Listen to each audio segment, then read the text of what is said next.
Milord, मैं इतनी ज्यादा अंग्रेजी तो समझता नहीं हूं, लेकिन इतना समझ गया हूं कि साहब ये कह रहे हैं कि इस केस को इसी वक्त बंद कर दिया जाए। बराबर है, आप सही कह रहे हैं। मुझे तो इस केस की झंझट में पड़ना ही नहीं है मिलॉर्ड। हम तो गुजराती लोग हैं, धंधे वाले। भगवान हो या ना हो, इससे मुझे कोई फर्क नहीं पड़ता। ये तो इंश्योरेंस वालों ने कहा कि भगवान ने तुम्हारी दुकान गिराई है या भगवान की वजह से मेरी दुकान गिरी है, तो मैंने कहा ठीक है, भगवान मुझे उसके पैसे दे दे, केस खत्म। लेकिन भगवान तुम्हारी दुकान क्यों गिराएंगे? मूर्ख कहीं का। स्वामी जी प्लीज, जो कुछ भी कहना है विटनेस बॉक्स में आकर कहें।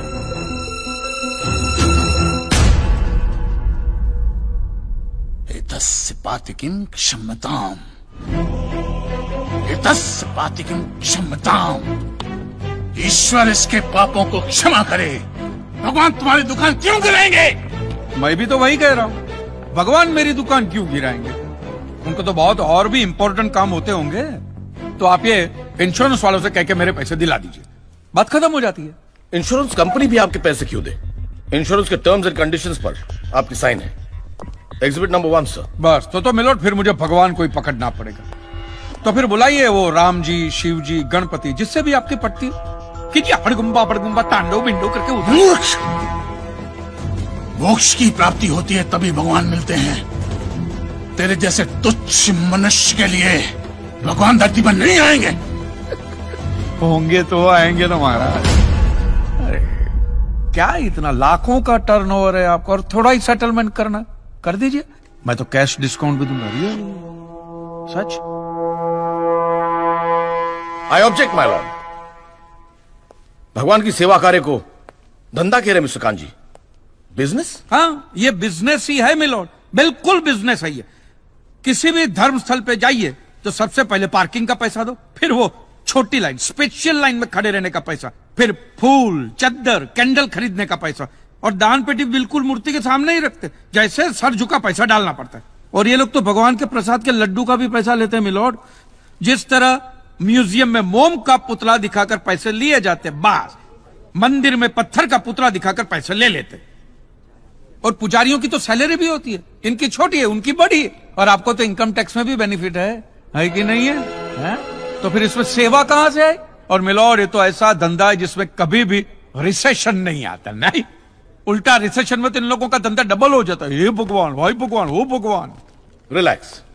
चलो मान लीजिए कि ये लोग धंधा करते हैं, फिर भी आपको पैसा क्यों दे? इंश्योरेंस में आप प्रीमियम भरते, इसलिए आप इंश्योरेंस से पैसे मांग सकते हैं, लेकिन मंदिर वाले आपको पैसा क्यों दे? क्योंकि मैंने इनके मंदिरों में भी प्रीमियम भरे हैं महाशय। What nonsense? ये मुझे विश्वास था, आप मेरी बात का विश्वास नहीं करेंगे, इसलिए मिलोड में सारे प्रूफ साथ लेकर ही आया। ये देखिए, ये सब रिसीट मिलोड उस प्रीमियम की है जो मैं पिछले 18 सालों से भरते आ रहा हूं, मेरी वाइफ के कहने की वजह से। ये देखिए, पहला प्रीमियम मैंने भरा था 1501 रुपये का, साउथ में बहुत बड़ा मंदिर है, उसमें मैंने पैसे भरे थे। देखिए, फिर ये देखिए, हर साल 1000 रुपए भर रहा हूं आपके गणपति के स्टॉल में। देखिए, उसे स्टॉल नहीं मंडप कहते हैं। मिलोड, वो मेरी सासू माँ बीमार रहती थी, तो मंदिर वालों ने कहा कि 11,000 रुपया दो, पूजा कराओ, फिर देखो। तो पूजा कराई और सासू माँ टपक गई। चलो वो तो अच्छा हो, लेकिन 11,000 भी गए, और एक भी रुपया रिफंड का नहीं दिया उन्होंने मुझे। फिर ये देखिए, ये मस्जिद का चंदा, दरगाह की चद्दर, चर्च की कैंडल, फकीर की झोली, बाबा की अगरबत्ती, माँ की चुंदड़ी, टोटल में 10 -10.5 लाख रुपया इन सारी दुकानों में भर चुका हूं। बस बस, क्या दुकान लगा रखा है? इसे मंदिर कहते हैं, मंदिर। और मंदिर में लोग अपने परिवार की शांति और समृद्धि के लिए अपनी इच्छा से पैसा देते हैं। तो मैंने भी मेरे परिवार की शांति और समृद्धि के लिए ही पैसे भरे थे महाराज, कोई गन्ना चूसने के लिए इन्वेस्ट नहीं किए थे। लेकिन आपके भगवान ने मेरी शांति उखाड़ के फेंक दी, क्योंकि भूकंप तो मिलोट सिर्फ भगवान ही ला सकते, इंसान के बस की तो बात है ही नहीं। तो मुझे बताइए, मेरा हक नहीं बनता भगवान से पैसे वसूलने का? मिस्टर कांत जी, आपका झगड़ा भगवान से है ना, तो डायरेक्ट भगवान से पैसे मांग लीजिए ना, मंदिरों के पास क्यों मांग रहे? वकील साहब, आपके घर में बिजली या इलेक्ट्रिसिटी कौन सी कंपनी की आती है? रिलायंस की ना। तो घर में जब कभी भी बिजली का प्रॉब्लम होता है तो आप रिलायंस की ऑफिस में ही फोन करेंगे ना, सीधे अनिल अंबानी को तो नहीं बुलाएंगे ना। अनिल भाई आओ लाइट गई, अनिल भाई आओ लाइट गई। साइलेंस। आप कहना क्या चाहते हैं? What do mean? ये जो साधु यहाँ है, ये जो पंडित जी यहाँ है, ये क्या भगवान के ऑफिसर्स है? नहीं नहीं, ये लोग ऑफिसर्स नहीं है भाई। ऑफिसर तो पढ़े लिखे लोग होते हैं। ये लोग तो देखो देखो मुंह देखो, सेल्समैन है मिलोड, सेल्समैन। ये भगवान के कलेक्शन एजेंट है, क्योंकि इन्होंने भगवान की फ्रेंचाइजी ली। न्यायाधीश महोदय, ये मनुष्य नास्तिक है। जो ये कह रहा है उसका ज्ञान स्वयं से नहीं है, परंतु हम तो साधु हैं, इसे क्षमा कर देते हैं। लेकिन इस अधम पाप के लिए दुनिया इसे कभी माफ नहीं करेगी। तेरा घर से निकलना कठिन हो जाएगा अगर भगवान के विरुद्ध कुछ भी कहा तूने। मैया मोरी, ये आपको मेरी चिंता हो रही है कि मिलोड के सामने मुझे चेतावनी दे रही हैं? हमें जीव मात्र की चिंता है। तो फटाफट पैसे निकाले, बात खत्म कीजिए फिर। My Lord, this is enough. ये डोनेशन रिसीट्स है, जनरल सबमिशन। भगवान और मेरे क्लाइंट के बीच कोई एजेंसी एग्रीमेंट नहीं है। कांजी बेतु की बात कर रहे हैं। इतनी छोटी सी बात के लिए भगवान पर केस नहीं हो सकता। छोटी बात मिलोड, ये छोटी बात नहीं है। वो दुकान मेरा सब कुछ है, मेरी रोजी रोटी, मेरे बीवी बच्चों का सहारा वो दुकान है। और एक एक रुपया जोड़ के दिन रात की मेहनत के बाद मैंने वो दुकान बनाई थी। आज वहां पे सिर्फ जमीन का टुकड़ा रह गया है, वो भी कोई लेने को तैयार नहीं है। ये मंदिर वाले कहते हैं श्रद्धा से दान दो, आपका कभी बुरा नहीं होगा। और ये इंश्योरेंस वाले कहते हैं टाइम पे प्रीमियम दो, बुरा हुआ तो हम है ना। तो मैंने तो दान भी दिया है मिलोड, और प्रीमियम भी भरे, और आज दोनों के दोनों ने हाथ ऊपर कर लिए। मैं एक मामूली आदमी, मिडिल क्लास मैन, मेरा परिवार, मेरे बीवी बच्चे रास्ते पे आ जाएंगे। नहीं मिलोड, आपको मेरी बात इस अदालत में रखने का मुझे मौका देना ही चाहिए। और भारत का संविधान भी मुझे मेरी बात इस अदालत में रखने का हक देता है। Please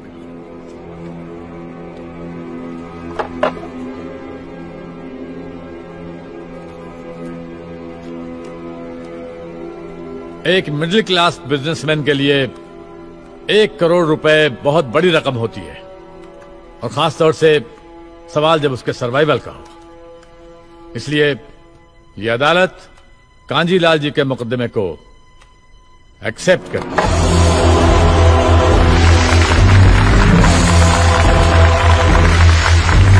silence.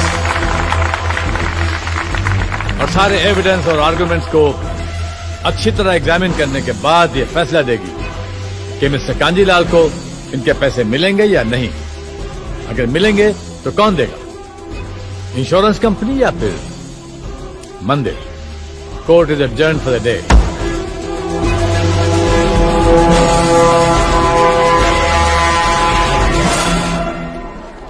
रुकिए रुकिए महाराज, अब आप लोगों को जितनी पूजा करनी हो, आरती करनी हो, जितना घंटा हिलाना हो, सब हिला लीजिए आप।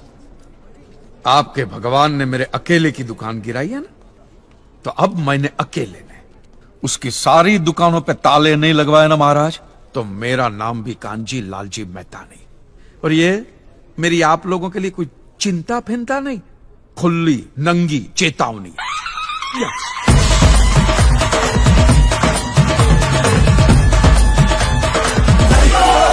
ये असलम भाई थोड़े डरे हुए। आदाब आदाब। पिछली सुनामी में इनका सब कुछ तबाह हो गया। अपनी बहन के निकाह के लिए इन्होंने जो पूंजी इकट्ठी की थी वो सब पानी में बह गई। तो आप भी कर दीजिए केस। बिरादरी से बेदखल कर दिया जाएगा अगर मैं मौलवी साहब या मजहब के खिलाफ जाता हूँ। देखो असलम मियां, तुम किसी के खिलाफ नहीं जा रहे हो। जिन्होंने तुम्हें मजहब के बारे में बताया, जिन्होंने तुम्हें नमाज पढ़ना सिखाया, उनसे तुम सिर्फ सवाल कर रहे हो कि अल्लाह मियां ने तुम्हारे साथ ऐसा क्यों किया। हाँ, लेकिन मौलवी साहब के सामने असलम भाई, जब अपने और बच्चों के सर पे छत नहीं रहेगी तो क्या मौलवी साहब तुम्हें अपने घर में पनाह देंगे? मजहब इंसानों के लिए बनता है, मजहब के लिए इंसान नहीं बनते।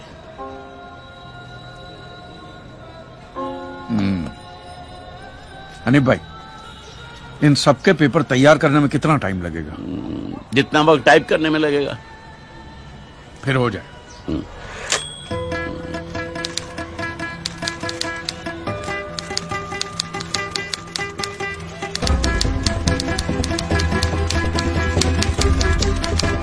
कांजी मेहता। इंश्योरेंस कंपनी और धार्मिक संस्थाओं के बीच फंस चुके हैं advocate Sardesai. For God's sake, prove that God exists. And make God pay everything. मंदिर, मस्जिद, चर्चेस, they'll pay everything. अरे ओ कांजी, तुम्हारी लड़ाई तो तुम्हारे भगवान से थी ना। Silence please. तो हमें यहाँ क्यों बुलाया है? मौलवी साहब, किस धर्म के भगवान की परमिशन की वजह से ये भूकंप आया था, या वो सुनामी आई थी, या कौन सी कुदरती आफत आई थी, वो मैं कैसे बता सकता हूं? ये तो आप लोगों का डिपार्टमेंट है ना। जज साहब, ये लोग एवरी डे ऊपर वाले के टच में रहते, सुबह शाम बात होती ही रहती है, तो आपस में तय करके बता दीजिए वो किस धर्म का ऊपर वाला था जिसने काम किया। हमारा ईश्वर हमारे धर्म के मनुष्य का अहित क्यों करेगा? God will never do such a thing. Silence, please. He loves his children. तो क्या हमारा अल्लाह नफरत करता है उसके बंदों से? रिलैक्स। अपनी जगह पर बैठ जाइए। इतने सारे केसेस को स्टडी करने के लिए इस कोर्ट को कुछ और वक्त चाहिए। इस मुकदमे से ताल्लुक रखने वाला कोई भी शख्स देश से बाहर नहीं जा सकेगा। क्या? The court is adjourn.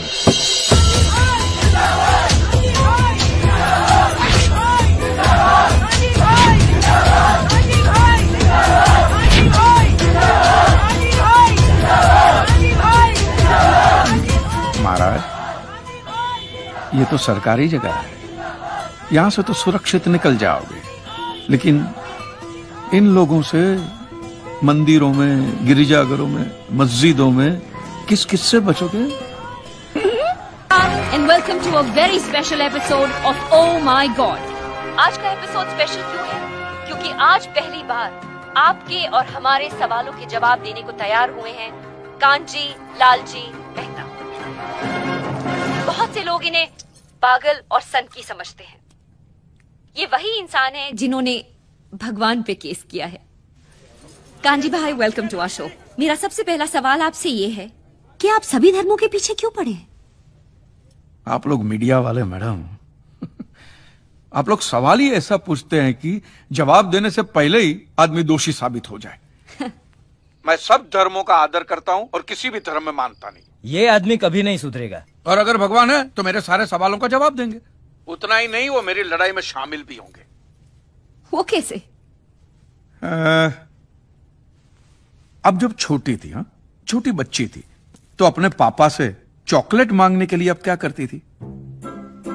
माने से पापा के नाम की माला जपती थी, पापा चॉकलेट दो, चॉकलेट दो, चॉकलेट दो, कि पापा के सामने अगरबत्ती घुमाती थी या फूल फेंकती? नहीं, मैं ऐसा सब कुछ नहीं करती थी। जो मुझे जो चाहिए होता था मैं उनसे डायरेक्टली मांग लेती थी। Exactly madam, exactly. मैं भी तो वही कर रहा हूं। हुआ यह है कि दुनिया वालों ने मुझे बचपन से ऐसा समझाया कि भगवान तो हमारे बाप के समान है, होगा, लेकिन मैं यकीन कैसे करूं जब तक वो मेरा बाप मेरे सामने नहीं आता? तू तो नास्तिक है, भगवान कैसे तेरे सामने आएगा? माँ जी आप खाइए। कांची भाई, वैसे तो मैं भी मानता हूँ कि भगवान हमारे पिता समान है। हाँ। तो क्या वो मेरे सामने आएंगे? आप ये मंदिर मूर्ति वगैरह में मानते हैं? हाँ, मानता हूँ। तो वो तुम्हारे सामने नहीं आएंगे। लेकिन क्यों? क्योंकि आप उनको मंदिर मूर्तियों में ढूंढ रहे हो ना, फिर उनको रूबरू होने की क्या जरूरत है? नहीं नहीं, लेकिन ये तो गलत है। भगवान तो होता ही है। 2 साल से मुझे अच्छी नौकरी नहीं मिल रही थी। मैंने मन्नत मांगी कि मुझे अच्छी नौकरी मिल जाएगी तो मैं अपने बाल अर्पण करके आऊंगा, और देखो मुझे नौकरी मिल गई। ओहो, पूरे के पूरे अर्पण कर दिए। अच्छा, आप जरा सोचिए, आप सुबह सुबह तैयार होकर फर्स्ट क्लास ऑफिस के लिए निकलते, काम के लिए निकलते, और जैसे आप घर का दरवाजा खोलते हैं सामने बालों का ढेर पड़ा हुआ, काले बाल, सफेद बाल, कुछ डैंड्रफ वाले बाल, कुछ ऐसे जूं वाले बाल, हर किस्म के बालों का बूफे लगा हुआ है। तो मुझे बताइए आपको कैसा लगेगा? मुझे बिल्कुल ही अच्छा नहीं लगेगा, है ना? तो सोचो भगवान को कितना बुरा लगता होगा। है? भगवान ने दरवाजा खोला कि बाल बाल बाल बाल। ये कांजी भाई लॉजिक तो सही इस्तेमाल करते हैं। आपको पता है इन बालों का क्या होता है? धंधा होता है, बिजनेस होता है। ये बाल अमेरिका, लंदन, ऐसे विदेशों में बेचे जाते हैं। इन शॉर्ट, आपकी श्रद्धा का वहां धंधा होता है। इवन सरिया पैसा बंदे में दम है यार।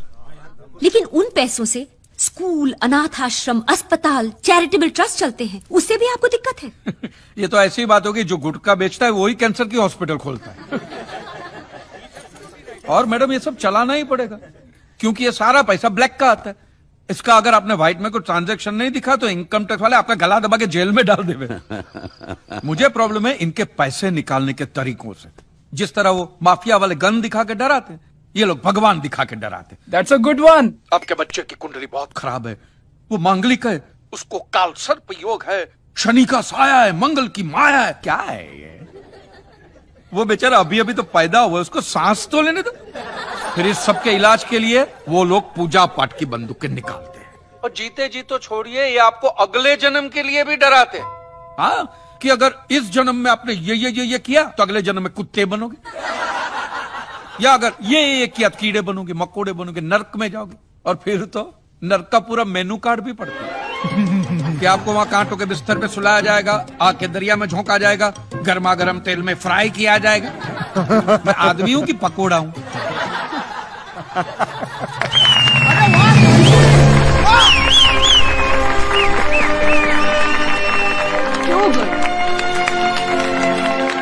तो आपके हिसाब से धर्म की परिभाषा क्या है? मैं समझता हूं जहां धर्म है ना, वहां सत्य के लिए जगह नहीं है, और जहां सत्य है, ट्रूथ है, वहां धर्म की जरूरत ही नहीं है। बिल्कुल सही कह रहा है। धर्म या मजहब एक इंसान की जिंदगी में क्या काम करता है?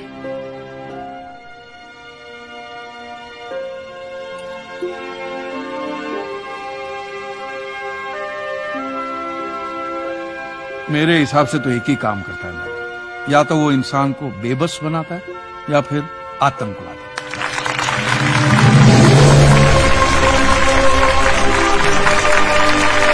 He's too good. नहीं सुन रही। मोटिवेट।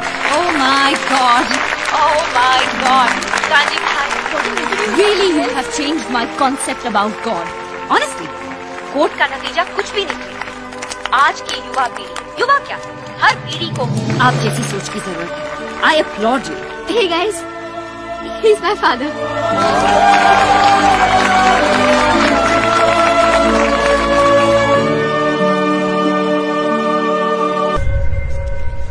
सिद्धेश्वर महाराज, आपकी ये मंदिर वाली जो जगह है वो कितने एकड़ में फैली हुई है? 22 एकड़ में। 22?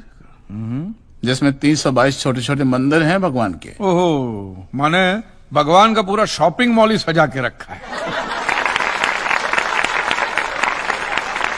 साइलेंस। और इन सारे मंदिरों में भगवान की सेवा के लिए 142 पुजारी हैं, समझा?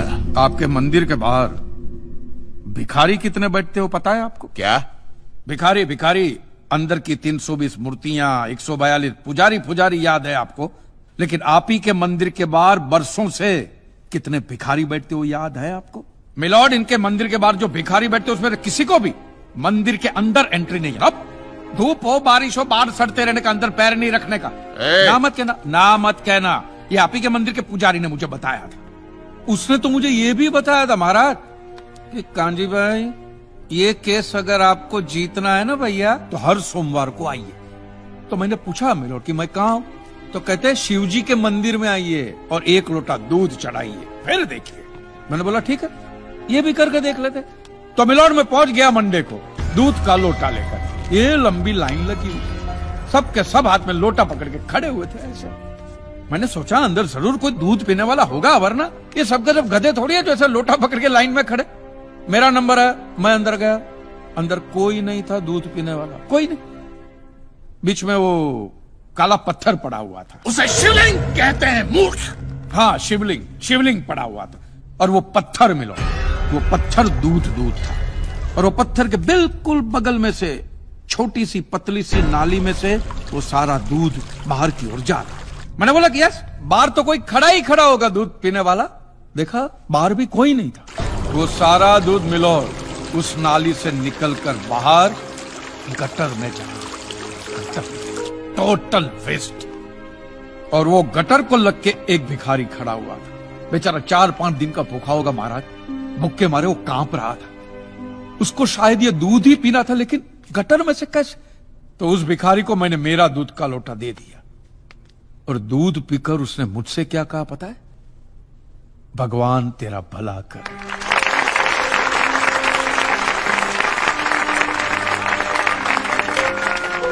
तो मंदिर में आने वाला एक एक इंसान वो पत्थर पे दूध डालने के बजाय किसी गरीब के पेट में डाले तो सबसे ज्यादा पुण्य मिलेगा, नहीं?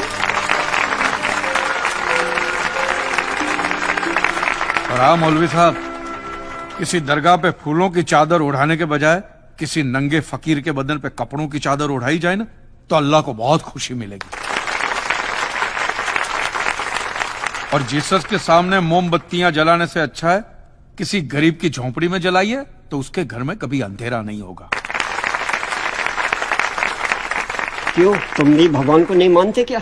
अरे मैं खुद भगवान हूँ। अच्छा, तो मैं अमिताभ बच्चन हूँ। देखो कांजी, दूध, चद्दर, मोमबत्ती ये सब चढ़ाना एक प्रथा है। भगवान की पूजा अर्चना, इन सब का मूल्य तुम नहीं समझोगे क्योंकि तुम एक नास्तिक हो। जगत की मोह माया से तुम अभी तक मुक्त नहीं हुए। आप तो हो गए हो ना, आप तो बिल्कुल मोक्ष के दरवाजे पे खड़े हो। तो ये जो रीति रिवाज के नाम पे ढोंग चलते, उनको बंद करवाइए ना महाराज। शनिवार को हनुमान जी की मूर्ति पे कितना तेल बर्बाद होता है पता है आपको? लोग 2 रुपये के 5 रुपए के सिक्के यूं यूं यूं करके मूर्ति पे चिपकाते हैं। हनुमान जी इन सारे चिल्लर का क्या करेंगे? कांजी भाई बिल्कुल ठीक कह रहे हैं। साईं बाबा अपनी पूरी जिंदगी गरीबों के लिए और गरीबी में जिए। जब तक वो जिंदा रहे तेल की एक एक बूंद के लिए दर बदर भटकते रहे, और आज उनके मरने के बाद उनके लिए करोड़ों का सिंहासन, सोने का मुकुट, किसके लिए? बताइए महाराज, एक बात बताइए। जो भी भक्त भगवान की श्रद्धा से सच्चे दिल से भक्ति करता है, उस पर तो उस परम कृपालु की कृपा दृष्टि रहती है ना? रहती है ना? आया ना? तो चलिए महाराज, मुझे यह बताइए कि अमरनाथ और वैष्णो देवी की यात्रा पे जाती हुई बस नीचे खाई में क्यों गिर जाती है? वो तो भगवान की भक्ति के लिए जा रहे थे, श्रद्धा से भजन गाते गाते जा रहे थे, तो भगवान ने डायरेक्टली उनको ऊपर बुला लिया। और आप मुझे एक गाड़ी ऐसी बताइए जिसका एक्सीडेंट हुआ हो और जिसके अंदर भगवान की मूर्ति या फोटोग्राफ ना हो। बताइए बताइए। आई object my Lord. From day one ये आदमी बातों को यूं यूं गोल गोल घुमा रहा है। मिस्टर कांजी, ये कोई डिबेट नहीं है अच्छे बुरे की, ये कोर्ट है और यहां प्रूफ चलता है, और हमारे पास प्रूफ है, इंश्योरेंस पेपर्स पर आपके सिग्नेचर्स। इसलिए लीगली आपको कोई हक नहीं बनता इंश्योरेंस कंपनी से पैसे मांगने। और जहां तक हमारा प्रश्न है, बीमा कंपनी के नियमों को हम नहीं मानते। अगर उन्होंने लिख दिया कि भूकंप जज साहब ने करवाया है, तो क्या जज साहब पैसे देंगे? इसी तरह पॉलिसी में भगवान का नाम लिख देने से भगवान पैसे देने के लिए प्रतिबद्ध नहीं होते। अगर आप चाहते कि भगवान आपके पैसे लौटा दे, तो यह प्रूफ करो कि यह भूकंप भगवान ने किया है। किया ही है ना? इन राइटिंग है, कहीं लिखा हुआ तुम्हारे पास है? Any proof? मिलॉर्ड, ये mister kanji, court of law में सिर्फ दलीलों पर फैसले नहीं होते। आपकी दलीलें, आपके आर्गुमेंट्स आम जनता के लिए कितने भी वैलिड क्यों ना हो, लेकिन अगर आप उन्हें साबित नहीं कर सकते हैं तो उनका कोई मतलब नहीं। आपके पास कोई सबूत है? No milord. In that case यह अदालत आपको 1 महीने का आखिरी मौका देती है। अगली डेट पर अगर आप सबूत नहीं पेश कर सके तो I am afraid you will have to rest your case and all others. Court is adjourned for the day. Relax. अगली बार इस कोर्ट में नजर आए ना, तो मानहानि का ऐसा केस ठोकूंगा, पहने हुए कपड़े भी उतर जाएंगे। रिलैक्स। आज भगवान पे किए गए मुकदमे की आखिरी पेशी है। क्लेम की रकम है 400 करोड़। क्या कांजी भाई ये केस जीत पाएंगे? ये देखना बाकी है। You may please proceed. Your honour, इससे पहले कि मिस्टर कांजी अपने तीखे और कटाक्ष भरे व्यूज बिना किसी रेफरेंस प्रदर्शित करें, मैं उनसे पूछना चाहता हूं कि उनके पास कोई प्रूफ है जिससे वो साबित कर सके कि उनकी दुकान भगवान ने गिराई है? मिलॉर्ड, अब जो सवाल मैं पूछने जा रहा हूं उसके लिए मुझे एक ज्ञानी पंडित की जरूरत है। तो आप मेरे जो भी कोई ज्ञानी पंडित है वो यहां पे आए। सिर्फ ज्ञानी है, ज्ञानी। हाँ, आप बैठ जाइए।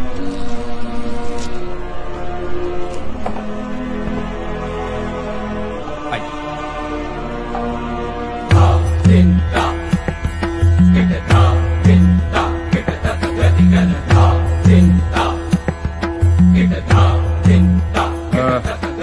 महाराज, आप जो पंडित लोग आपके प्रवचन में जो शास्त्रों की बातें करते हैं, तो शास्त्रों में जो भी लिखा होता है वो सब सही होता है? 100%। ऐसा कहां लिखा है? ये तो आप कह रहे हैं। गीता में लिखा है।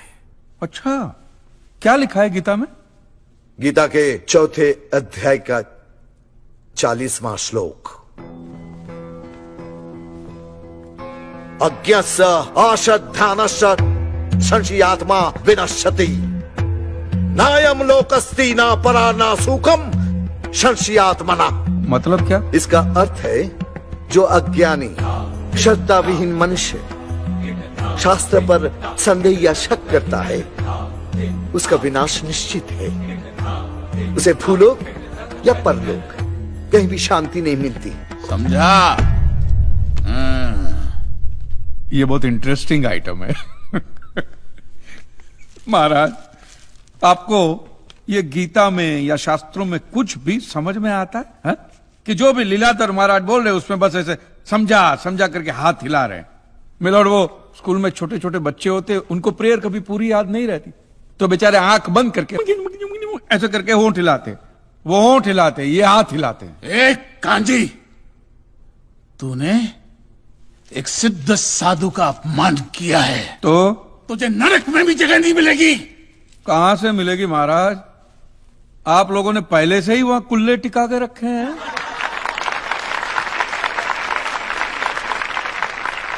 तेरा ये दुस्साहस नास्तिक!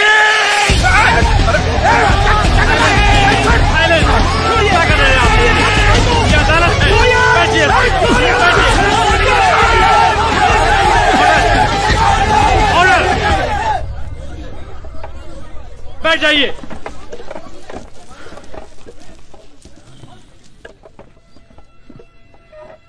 दुखेष्वनु द्विग्न मनः सुखेषु विगत स्पृह वितराग भय क्रोधः स्थित धीर मुनि रुच्यते। अध्याय 2 श्लोक 56। अर्थात जिस मनुष्य के लिए सुख और दुख समान अवस्था है, जो भय और क्रोध से मुक्त है, जो स्थिर बुद्धि वाला है ना, वही सिद्ध पुरुष कहलाता है।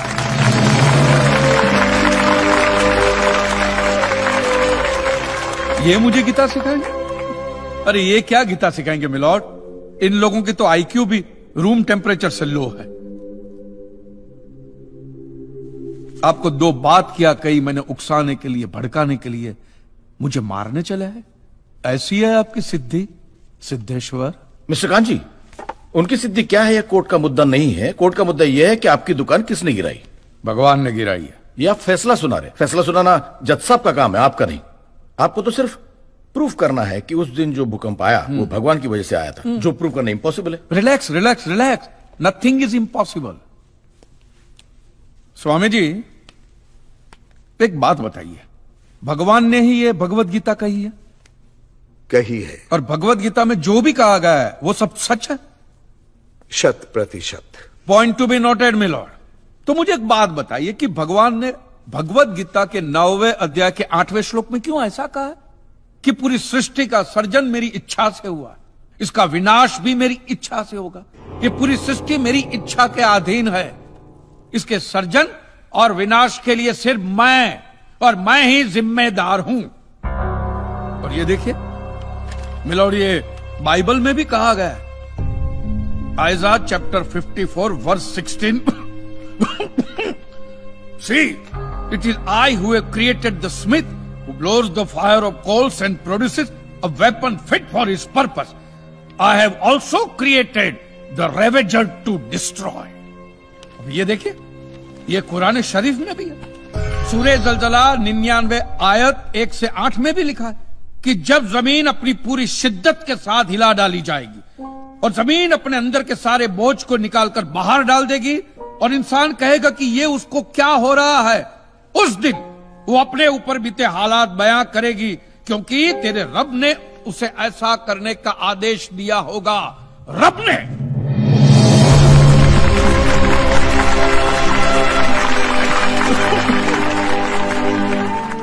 सारी बातों का मतलब एक ही होता है मिलोन, कि ये भगवान द्वारा किए हुए भूकंप से ही मेरी दुकान गिरी है। मतलब it is an act of God. ये सब ऊपर वाले की करनी है। और मेरे साथ साथ जिन लोगों का नुकसान ऊपर वाले की वजह से हुआ है, उन सब के पैसे भी ऊपर वाला ही देगा।